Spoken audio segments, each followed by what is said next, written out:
Jake set the ship to autopilot and turned to face Zara. She was still staring at the communication screen, trying to process what Vex had told them. A conduit? What did that even mean? Hey, Jake said gently. Don't let that alien get inside your head. We don't know if anything he said was true. But what if it is? Zara asked. What if I really am different? What if that's why my world was destroyed? Jake had been thinking the same thing, but he didn't want to scare her more. Right now, it doesn't matter, he said. What matters is keeping you safe, and the first step is finding somewhere to hide. Over the next few days, Jake took them to 3 different safe houses on remote planets. Each one was a small, hidden base where smugglers and other outlaws could rest and resupply. Zara had never seen places like these rough cantinas filled with dangerous-looking beings. Underground markets selling illegal goods and settlements where everyone carried weapons. This is how most of the galaxy really works, Jake explained, as they walked through a crowded bazaar on the planet Terminus. Not everyone lives on peaceful worlds like yours did. Zara watched a group of children playing in the dirt between market stalls. They looked hungry and wore clothes that were too big for them. Why don't the authorities help them? She asked. What authorities? Jake replied. Out here in the frontier, people mostly take care of themselves. The galactic government only cares about the rich inner worlds. It was hard for Zara to understand. On Lyria, everyone had been taken care of. No one went hungry or homeless. Children spent their days learning and playing in beautiful gardens. It's not scrounging for food in dirty streets. But she was learning that her world had been unusual. Most planets in the galaxy were harsh places where survival meant being tough, and sometimes cruel. Jake was teaching her practical things, how to use basic technology, how to spot danger, and how to defend herself. The most important thing, he told her as they practiced in the ship's small cargo hold, is learning to read people without using your telepathy. Not everyone will let you into their thoughts. How do you do that? Zara asked. Watch their body. Language, Jake explained. See how they stand, how they move their hands, where they look. People's bodies tell you a lot about what they're thinking. Zara found this much harder than reading minds. With telepathy, she could sense someone's emotions directly. But watching for physical clues required different skills. Jake was patient. With her, showing her how to notice small details that revealed someone's intentions during their time together, Zara learned more about Jake's past. He had been a good soldier once, proud to serve Earth's defense force. He believed in protecting innocent people and bringing peace to troubled worlds.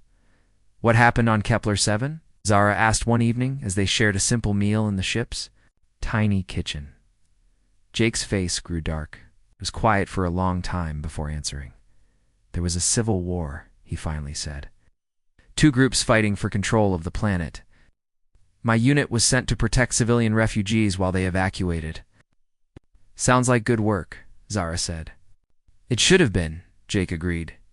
But I made the wrong choice. There were 2 evacuation sites, and I had to decide which one to defend with my limited troops. I chose the larger site because it had more people. Zara could sense the pain in Jake's voice, even without using her telepathy. What happened to the other site? It was attacked, Jake said quietly. 300 civilians died, including many children. If I had made a different choice, they might still be alive. You couldn't protect everyone, Zara said. To make an impossible decision, that's what the military tribunal said, Jake replied. They cleared me of wrongdoing. But the families of those who died didn't see it that way. Neither did I. Zara reached across the small table and touched Jake's hand. You can't carry that guilt forever, she said. Those people died because of the war, not because of you. Jake looked at her in surprise. How did you get so wise? You're only 19. Lyria, we learned that holding on to pain doesn't honor the dead, Zara explained. The best way to remember them is to help others. Is that why you think I saved you? Jake asked. To help others. Maybe, Zara said with a small smile. Or maybe you saved me because it was the right thing to do. As days passed, their relationship changed. At first, Jake had felt responsible for Zara because he had rescued her. But now, they were becoming real friends. Zara's optimism and kindness helped Jake see beyond his guilt and shame. And Jake's experience and practical knowledge helped Zara understand the galaxy's harsh realities. But their growing bond was tested when Zara's strange dreams began. It started on their fourth night at a safe house on the desert planet Dune's edge. Zara woke up screaming, her body covered in sweat. Jake rushed to her room and found her sitting up in bed, her eyes wide with terror. "What happened?" he asked, sitting beside her. "I saw them," Zara whispered. "The ships that destroyed Lyria. But it wasn't just my world. I saw dozens of planets burning. And there were others like me, people with telepathic abilities. They were all being hunted." "It was just a nightmare," Jake said, trying to comfort her. "No," Zara shook her head. "It felt real, like I was seeing actual events, not just dreams." The dreams continued every night, getting stronger and more detailed. Zara began seeing visions of ancient temples, strange symbols, and a place in deep space that seemed to call to her. She also saw flashes of other beings with abilities like hers, all of them dead or captured. "I think Vex was right," she told Jake after a particularly vivid dream. "I am different from other Lyrians. Like me for a very long time." Jake didn't want to believe it, but the evidence was growing. Zara's telepathic abilities were definitely getting stronger. She could now sense thoughts from much greater distances. And she had started experiencing moments where she seemed to know things she had never learned. Their peaceful time at the safe houses came to an end when they discovered they were being tracked. Jake noticed the same ship following them at 2 different locations. Someone had found them. "We need to keep moving," he told Zara as they quickly prepared to leave their latest hiding spot. "Staying in one place too long makes us easy targets." "But where can we go?" Zara asked. "If they can track us anywhere, running won't solve anything." "Maybe not," Jake agreed. "But it might buy us time to figure out what's really happening." As they prepared their ship for departure, Zara had another vision, stronger than any before. She saw an ancient world covered in crystal structures and filled with knowledge from across the galaxy. The name came to her clearly: Sanctum. "Jake," she said urgently, "I know where we need to go." "Where?" "There's a world called Sanctum," Zara explained. "It's like a giant library that holds the history of every species in the galaxy. If we want to understand what I am and why people are hunting me, we'll find answers there." Jake had heard rumors of Sanctum. It was supposed to be a neutral world, dedicated to preserving knowledge. But it was also incredibly well hidden and protected. "Even if it exists," he said, "how would we find it?" "I can feel it," Zara said, touching her temple. "In my dreams, I can see the route through space. My abilities are guiding me there." Jake looked at her with concern. Her telepathic powers were growing rapidly, and he wasn't sure if that was good or dangerous.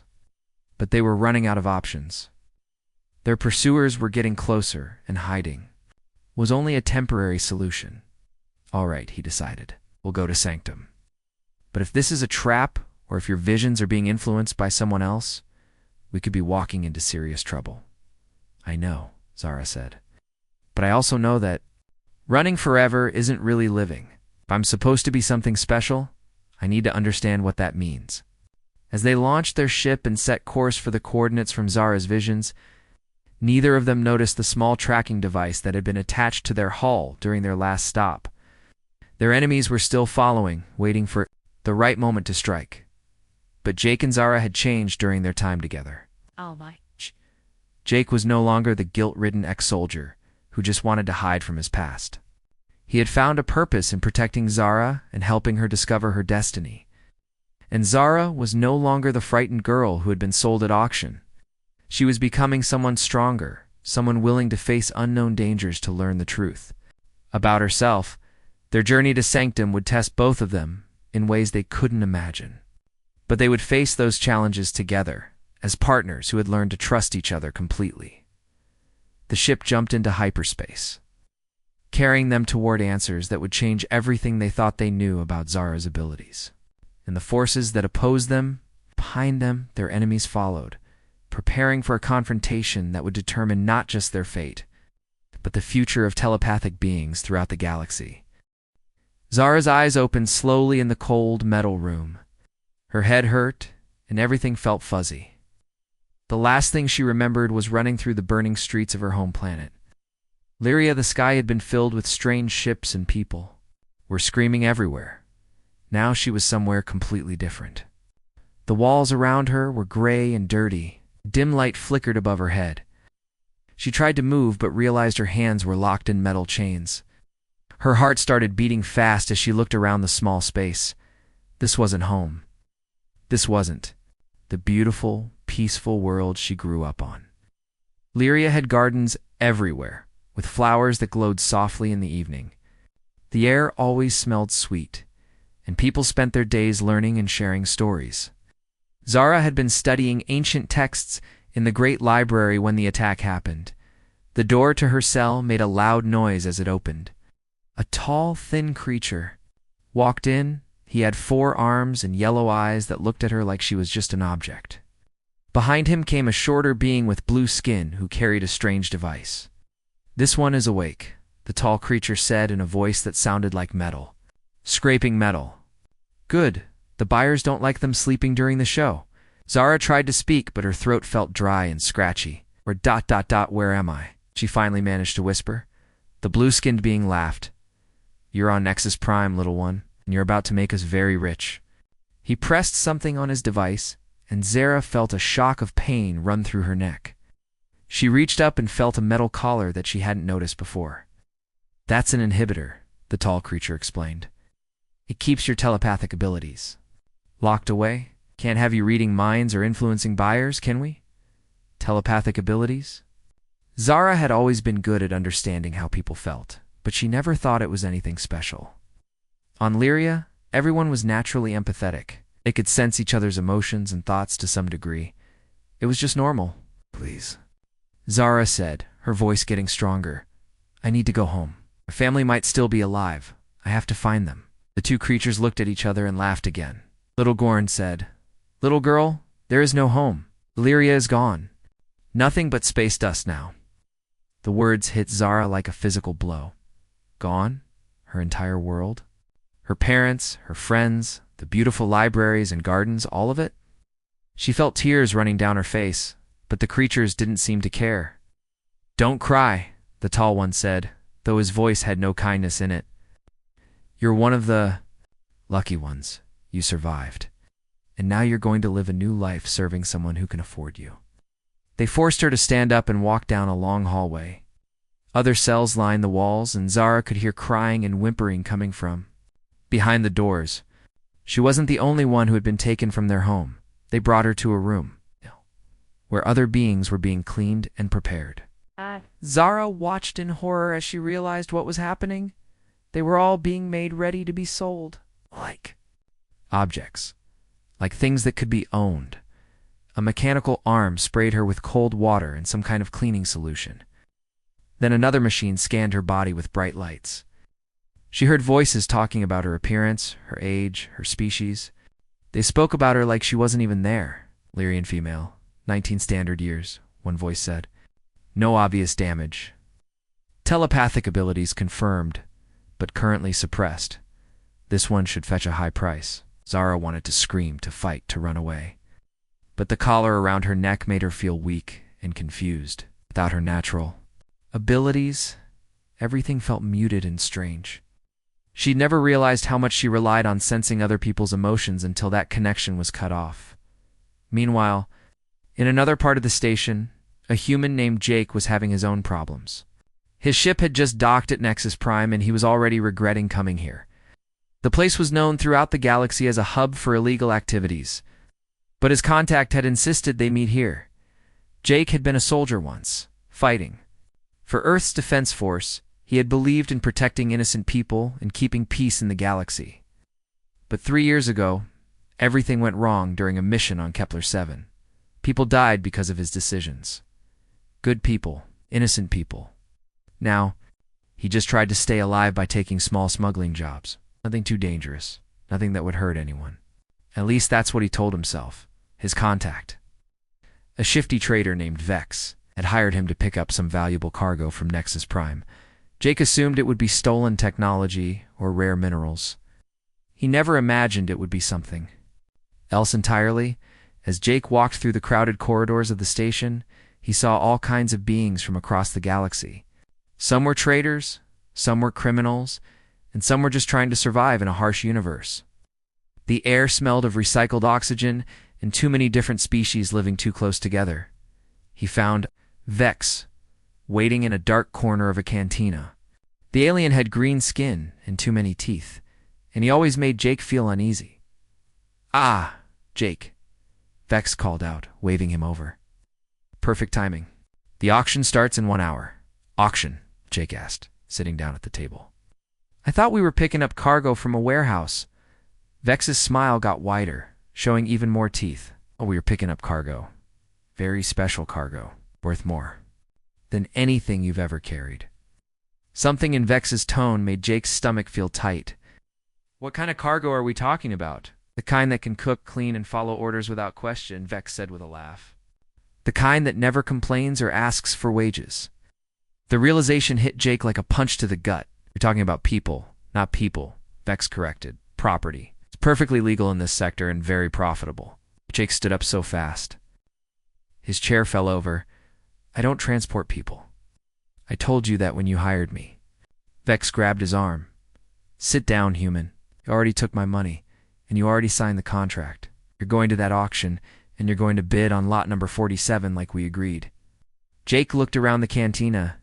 Several of Vex's associates were watching him now, their hands resting on weapons. He was trapped, and he knew it. But he also knew he couldn't go through with this. Not after what happened on Kepler 7. He had sworn never to be responsible for innocent people getting hurt again, back in the preparation area. Zara was being fitted with clean clothes and having her silver blue hair brushed until it shone.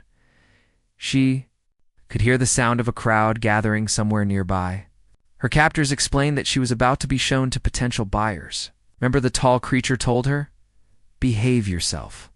Smile if they tell you to smile. Answer their questions politely. The better you perform, the better owner you might get Ona." The word made Zara feel sick. On Lyria, no one owned anyone else. Everyone was free to make their own choices, to follow their own path. The idea of belonging to another person was completely foreign to her. They led her to a small room behind a stage where she could hear voices talking and laughing. Other captives were there too, beings from different worlds, all looking as scared and confused as she felt.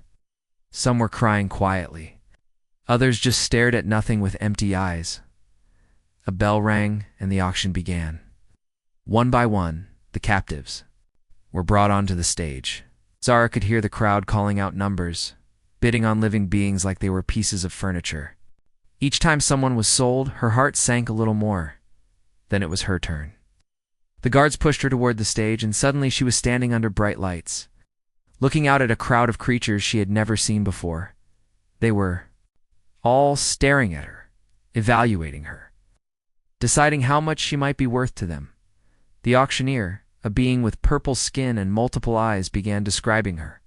Lot number 47. Lyrian female, 19 standard years.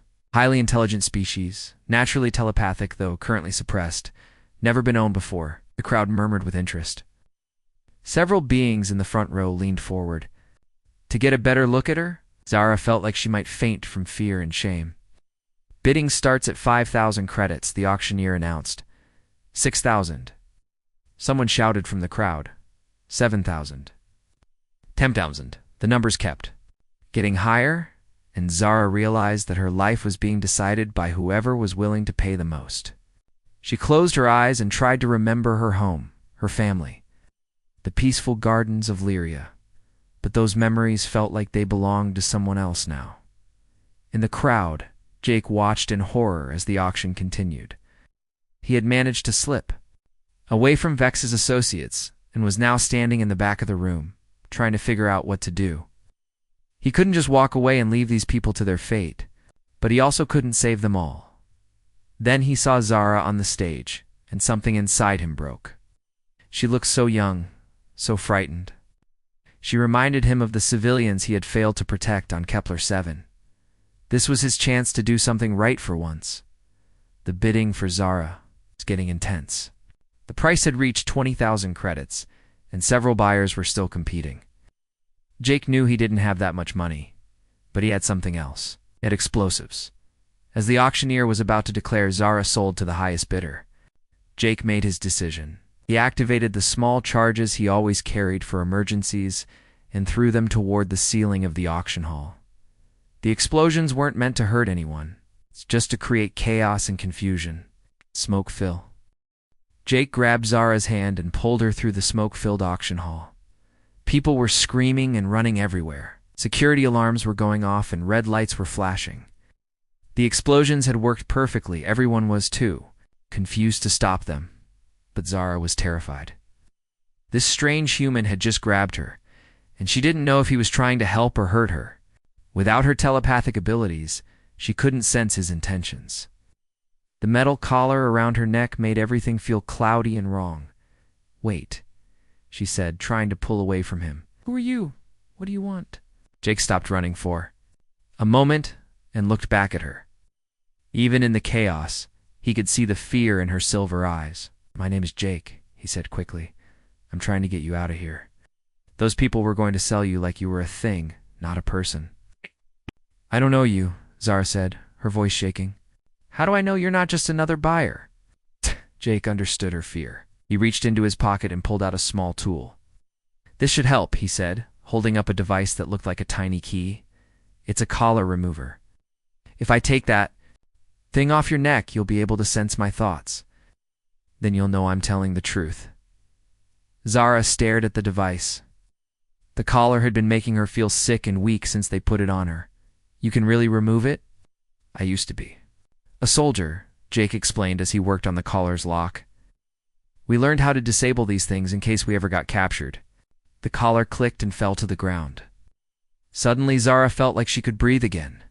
Her natural abilities came flooding back, and she could immediately sense Jake's emotions. He was scared, just like her. Beneath the fear, she felt something else, a genuine desire to help her. He really was trying to save her. "You're telling the truth," she said, surprised. "You really don't want to hurt me?" "Of course not," Jake said. "Now come on. We need to get to my ship before security figures out what happened." They started running again, but now Zara was moving willingly beside him. Her telepathic abilities were still weak from being suppressed, but they were getting stronger every minute. She could sense the emotions of other people around them: anger, confusion, fear. Behind them, she heard the auctioneer shouting orders.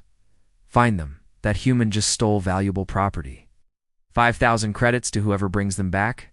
"Property," Zara repeated bitterly as they ran. "That's all I am to them." "That to me," Jake said. "That to me." "You're a person who deserves to be free." They reached a corridor that led to the docking bays, but 3 security guards were blocking their path. The guards were big, armed, and looked very angry. Jake pulled Zara behind a pile of cargo containers. "There's no way past them," he whispered. "We need another route." Zara closed her eyes and concentrated. Her telepathic abilities were getting stronger, and she could sense the guard's thoughts. "The one on the left is thinking about his lunch," she whispered back. "The middle one is worried about his family. The one on the right is angry about working overtime." "Can you do anything with that information?" Jake asked. "Maybe," Zara said. She had never tried to influence someone's thoughts before, but she remembered her teachers on Lyria talking about it. She focused on the guard who was thinking about lunch and gently suggested that he really needed to check the other corridor for intruders. The guard suddenly turned to his companions. "I think I heard something down that way," he said, pointing. "In the opposite direction. You two stay here. I'll go check." As soon as he left, Zara worked on the other 2 guards. She made them both think they heard their supervisor calling them from around the corner. Within minutes, all 3 guards had wandered away from their post. "That was amazing," Jake said, impressed. "I've never seen telepathy work like that." "Neither have I," Zara admitted. "I didn't know I could do that." They hurried through the now empty corridor toward the docking bays. Jake's ship was old and not very pretty, but it looked like freedom to Zara. The name Vagrant's Dream was painted on the side in faded letters. "She's not much to look at," Jake said as they climbed aboard, "but she's fast when she needs to be." The ship's interior was cramped and cluttered. There were spare parts everywhere, and everything looked like it had been repaired many times. But it was clean, and Zara could tell that Jake took good care of his home. "Strap yourself in," Jake said, rushing to the pilot's seat. "This is going to be a rough takeoff." Through the ship's windows, Zara could see security forces running toward the docking bay. They had figured out where the fugitives had gone. Jake's hands moved quickly over the controls, starting the engines and preparing for departure. Come on," he muttered, as the ship slowly lifted off the ground. "Don't fail me now." Just as they cleared the docking bay, laser fire started hitting the ship's hull. The security forces were shooting at them, trying to disable the engines. Jake pushed the throttle forward, and the ship shot toward the exit. "Hold on," he shouted as they flew through the station's corridors at dangerous speed. Other ships had to move out of their way quickly to avoid collisions. Zara gripped her seat as the ship shook and rattled. She could sense Jake's concentration as he piloted them through the maze-like structure of Nexus Prime. His mind was completely focused on flying. She could feel his years of military training guiding his decisions. "There's a patrol ship coming up behind us," she said, sensing the hostile intentions of its crew before Jake could see it on his instruments. "How do you know that?" Jake asked, but he was already changing course. "I can feel their thoughts," Zara explained. "They're angry and determined to catch us. They're going to try to cut us off at the next juncture." Jake immediately took a different route, avoiding the trap that had been set for them. With Zara's ability to sense their enemies' plans, they managed to stay one step ahead of their pursuers. Finally, they reached the edge of the station and shot out into open space. Jake activated the hyperdrive, and the stars turned into streaks of light as they jumped to safety. Only then did they both relax. Jake leaned back in his pilot's seat and let out a long breath. "We made it," he said. "We actually made it." Zara was still trying to process everything that had happened. A few hours ago, she had been a captive about to be sold. Now she was free, sitting in a spaceship with a human who had risked his life to save her. "Why did you help me?" she asked. "You don't even know me." Jake was quiet for a moment. "I used to be a soldier," he finally said. "I was supposed to protect innocent people. But I failed once, and good people died because of my mistakes. I've been running from that failure for 3 years. And saving me helps you feel better about your past?" Zara asked. "Maybe," Jake admitted. "Maybe I just couldn't stand watching another innocent person get hurt when I had the power to stop it." Zara could sense the deep guilt and pain in Jake's mind. Whatever had happened in his past, it had left him with wounds that hadn't healed. "What will happen to us now?" she asked. "I don't know," Jake said honestly. "There's probably a bounty on both our heads by now. Nexus Prime doesn't like it when people disrupt their business. We'll need to find somewhere safe to hide while we figure out our next move." U.S. Zara repeated. "You're going to help me more?" Jake looked at her with surprise. "Did you think I was just going to drop you off somewhere and leave you on your own? You don't know anything about this part of the galaxy. You'd be captured again within hours." Zara felt a warmth in her chest that had nothing to do with her telepathic abilities. For the first time since her world was destroyed, someone cared about what happened to her. "Thank you," she said quietly. "Don't thank me yet," Jake warned. "We're not safe. We probably won't be safe for a long time. The people who destroyed your world and the slavers who captured you, they're all connected somehow. And now they're going to be looking for both of us." As if to prove his point, the ship's communication system started beeping. Someone was trying to contact them. Jake checked the signal and frowned. "It's Vex," he said. "The alien who hired me for this job." Zara could sense Jake's reluctance to answer, but also his curiosity about what Vex might want. "Answer it," she said. "I want to hear what he has to say." Jake activated the communication link, and Vex's ugly face appeared on the screen. "Jake, my friend," the alien said with a fake smile, "you've caused quite a stir. The people at Nexus Prime are very unhappy with you." "Good," Jake replied. "Maybe they'll think twice before their next auction." "Oh, but Jake," Vex continued, "you don't understand? The girl you took, she's not just any slave. She's special, very special. There are people who will pay enormous amounts of money to get her back." Zara felt a chill run down her spine. "What does he mean?" she whispered. Vex must have heard her because his smile got wider. "Hello, little Lyrian. You have no idea how valuable you are, do you? Your telepathic abilities are much stronger than those of your people. You're what we call a conduit, a being who can link minds across vast distances." "That's impossible," Zara said. "I'm just a normal Lyrian.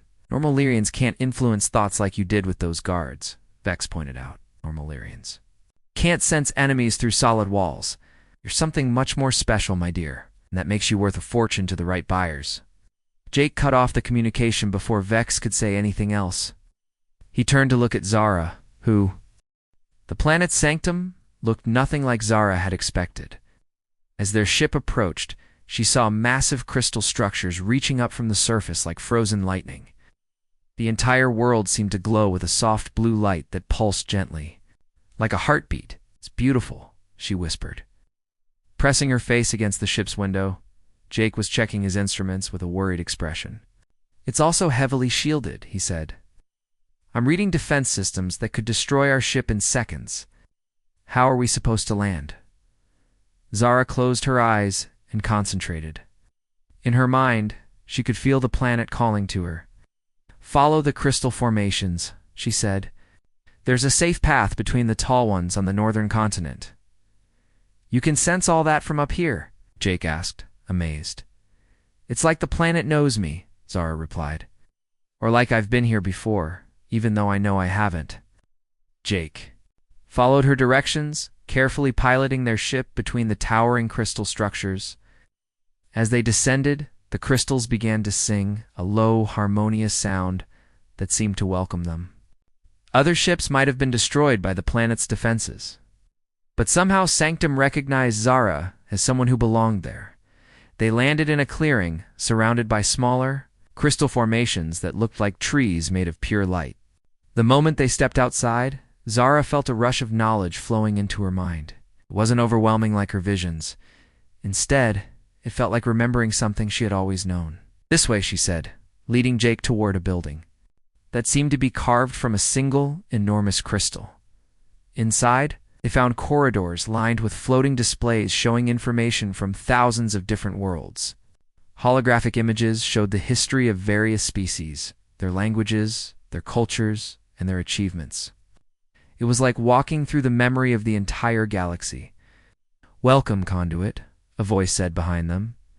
They turned to see an elderly being with pale blue skin and wise ancient eyes.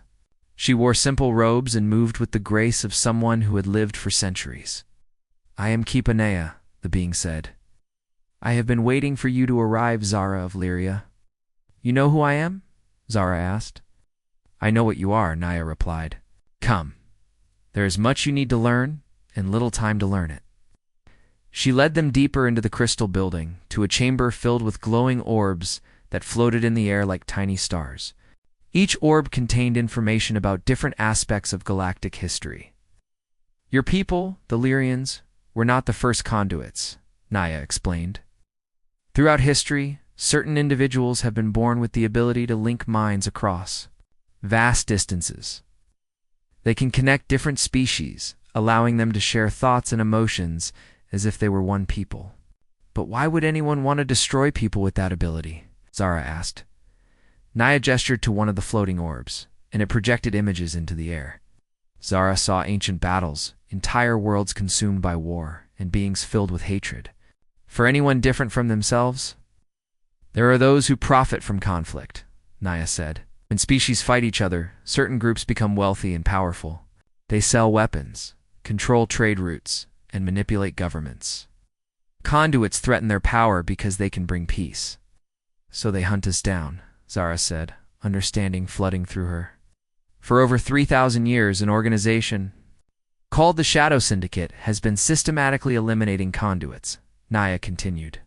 "They destroyed your homeworld not just to kill you, but to send a message to any other conduits who might be hiding." Jake had been listening quietly, but now he stepped forward. "Many conduits are left." Naya's expression grew sad. "Before Lyria was destroyed, we believed there were perhaps a dozen scattered across the galaxy. Now, ... double quotes." She paused. "We think Zara may be the last." The weight of that revelation hit Zara like a physical blow. She wasn't just a survivor of her world's destruction, she was the last of her kind. The responsibility felt enormous and terrifying. "What am I supposed to do with this knowledge?" she asked. "That choice is yours," Naya replied. "But first, you must understand the full extent of your abilities." She led them to another chamber where ancient symbols covered the crystal walls.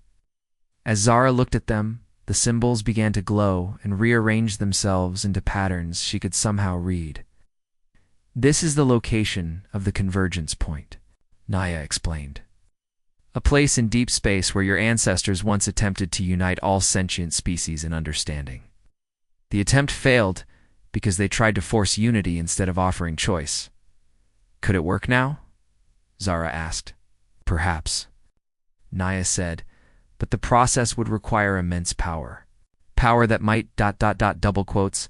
She hesitated. "Might what?" Jake demanded. "Might consume the conduit completely," Naya finished. "Spreading their consciousness across the galaxy, connecting with every sentient mind, but losing their individual existence." In the process, Jake immediately shook his head. "No, absolutely not. There has to be another way." But before Naya could respond, alarms began sounding throughout the crystal building. The peaceful blue light of the crystals turned red, and Naya's face filled with alarm. "They've found us," she said. "The Shadow Syndicate is here." Through the crystal walls, they could see ships descending from space, dark vessels that looked like predators closing in on their prey. Jake ran to a window and counted at least 20 attack ships surrounding the area. "How did they track us here?" he asked. "Your ship," Naya said urgently. "They must have placed a tracking device on it." During one of your stops, Jake cursed himself for not being more careful. All this time, he thought they had been cleverly evading their pursuers. But they had been leading them straight to the most important repository of knowledge in the galaxy. "We have to fight," Zara said, her telepathic abilities already reaching out to sense their enemy's intentions. "I can feel their thoughts. They're not just here for me. They want to destroy Sanctum and all the knowledge it contains." "The planet has defenses," Naya said, "but they were designed to keep individual ships away, not to fight off a full military assault." Jake was already thinking tactically, his military training taking over. "What kind of weapons do you have here?" "None," Naya replied. "Sanctum is a place of peace and learning. You've never needed weapons, then we need to even the odds," Jake said.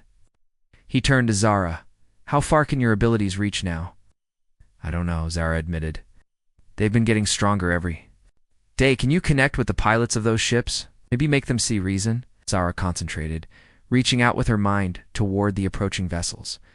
But as soon as she touched the consciousness of the enemy pilots, she recoiled in horror. "They're not normal people," she gasped. "Their minds have been altered somehow. They feel no emotion, no doubt, no mercy. They're like machines programmed, only to destroy."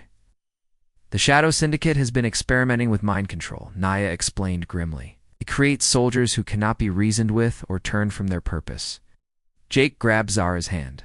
"Then we run. We get back to our ship and find another way to fight them." But as they rushed toward the landing area, they saw that their escape route was cut off. Enemy soldiers were already surrounding their ship, and more were moving toward the crystal building. "There's another way," Naya said.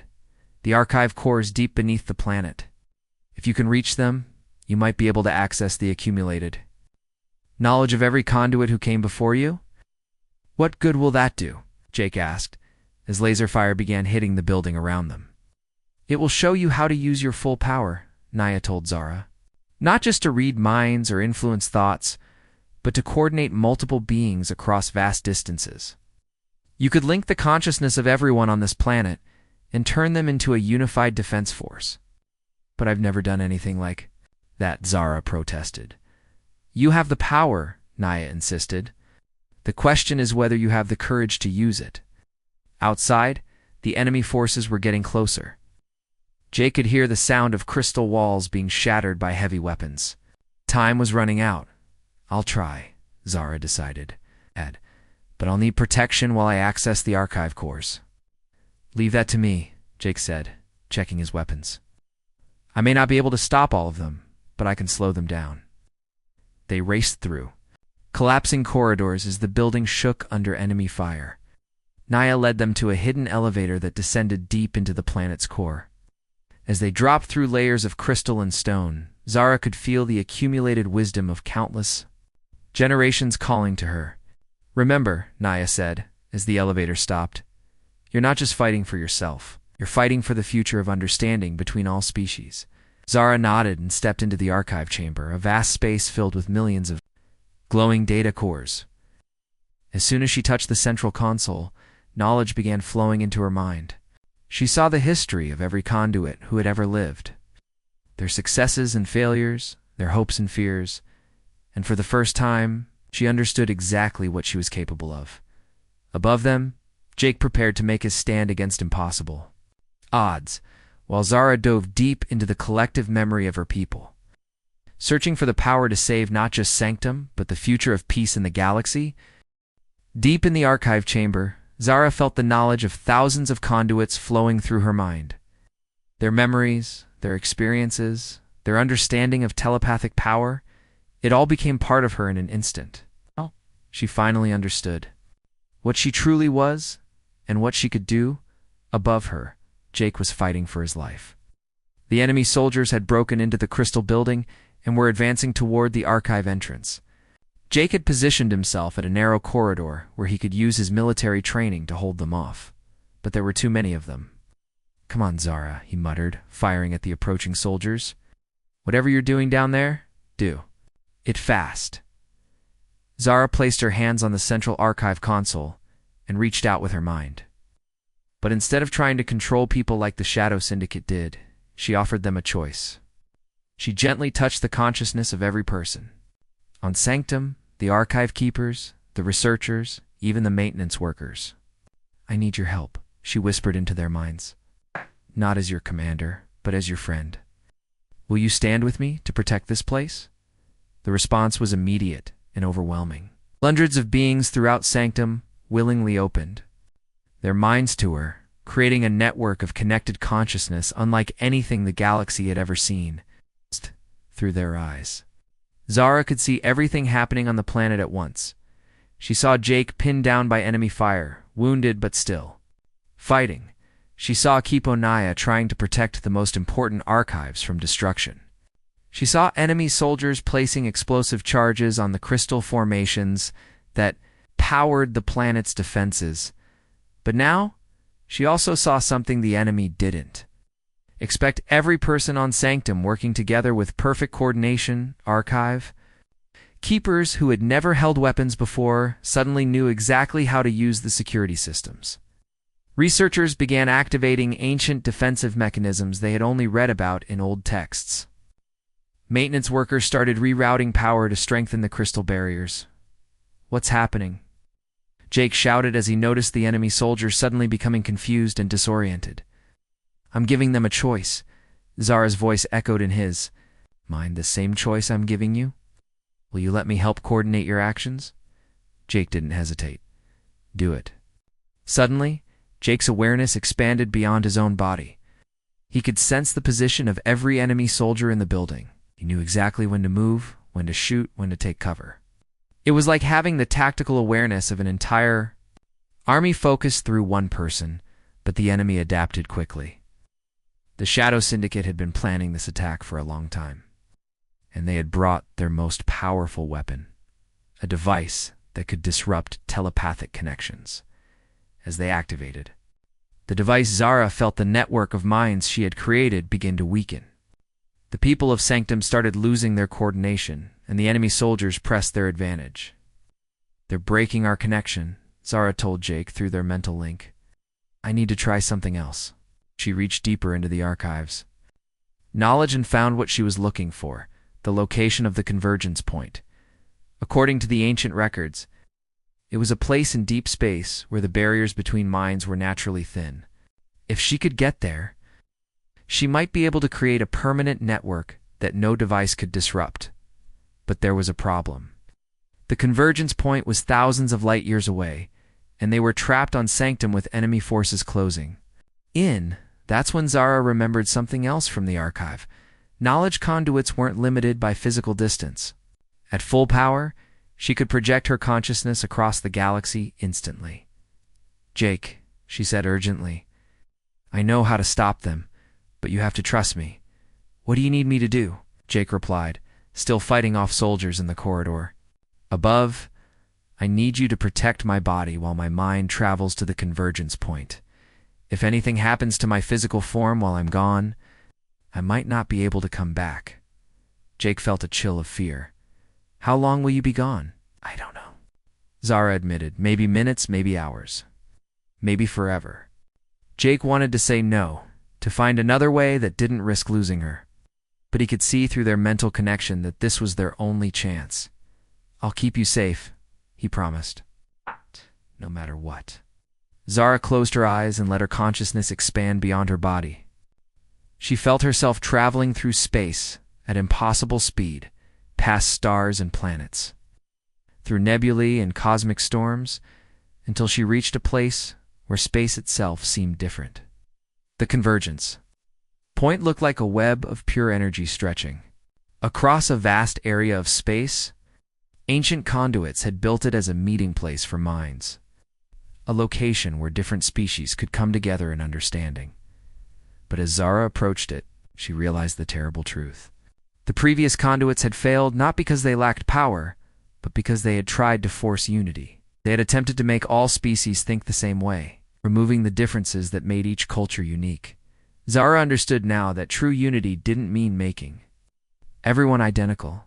It meant helping different beings understand and respect each other while remaining themselves. She began to weave a new kind of network through the convergence point, one based on choice rather than control, instead of forcing minds together. She created bridges that beings could cross voluntarily. Species could share their thoughts and experiences, but only when they wanted to. Back on Sanctum, Jake was running out of ammunition and options. The enemy soldiers had broken through his defensive position and were advancing toward the archive chamber. He had been wounded multiple times, but he refused to leave Zara's unconscious body. "Come on," he said to the approaching soldiers. "You want her? You'll have to go through me first." Just as the enemy soldiers raised their weapons to finish him off, something extraordinary happened. The air around them began to shimmer, and suddenly beings from across the galaxy started appearing, not physically, but as projections of consciousness. From the new network Zara had created, leaders from peaceful worlds, warriors from proud cultures, scientists from advanced civilizations, all of them had felt Zara's call and chosen to respond. They couldn't physically fight the Shadow Syndicate, but their combined will and knowledge created a force that no weapon could overcome. The enemy soldiers found themselves surrounded by the accumulated wisdom and determination of hundreds of species. Their mind control conditioning began to break down as they were exposed to thoughts and emotions they had been programmed to suppress, one by one. The soldiers began to remember who they had been before the Shadow Syndicate took them. They dropped their weapons and looked around in confusion, wondering why they were trying to destroy a place of learning and peace. In the depths of space, Zara felt the network stabilizing. She had done it, created a permanent bridge between minds that no force could destroy. But she also felt herself becoming stretched thin, her consciousness scattered across the galaxy. For a moment, she considered letting go completely. She could become one with the network, living forever as a connecting force between all species. It would be a form of immortality. It would also mean giving up her individual existence. Then she thought of Jake, wounded and protecting her body even as enemies surrounded him. She thought of Keeper Naya and all the people on Sanctum who had trusted her. She thought of her destroyed homeworld and the peaceful life she had lost. She wanted to live, not as a cosmic force, but as Zara, a young woman who had survived terrible things and found the strength to help others. With tremendous effort, she pulled her consciousness back together and returned to her body on Sanctum. She opened her eyes to find Jake sitting beside her, bandaged and exhausted but smiling. "Did it work?" he asked. Zara sat up and looked around. The enemy soldiers were sitting peacefully, no longer under the Shadow Syndicate's control. Keeper Naya was tending to the wounded, and the crystal structures of Sanctum were glowing brighter than ever. It worked, Zara confirmed. Is stable, and it's growing. Species across the galaxy are choosing to connect with each other. Not because they have to, but because they want to understand. Jake helped her stand. What happens now? Zara looked out through the crystal walls at the stars beyond. Now we build something new. Galaxy where different species can truly know each other, where conflicts can be resolved through understanding instead of war. And what about us? Jake asked quietly. Zara took his hand and smiled. We start an organization to help maintain the network and teach others how to use it. We travel the galaxy, not as fugitives running from danger, but as ambassadors bringing hope. They walked together toward the surface, where Keepanaya was waiting with representatives from several worlds who had already connected to the network. The Shadow Syndicate's power was broken. Their mind-controlled soldiers were free. For the first time in centuries, there was real hope for peace. Zara was no longer the frightened girl who had been sold at auction. She was a bridge between worlds, a protector of understanding, and most importantly, a free person who had chosen her own destiny. And Jake was no longer haunted by his past failures. He had found redemption, not by forgetting what happened on Kepler 7, but by helping to build a future where such tragedies might never happen again. Together, they stepped into a new chapter of their lives, ready to help the galaxy.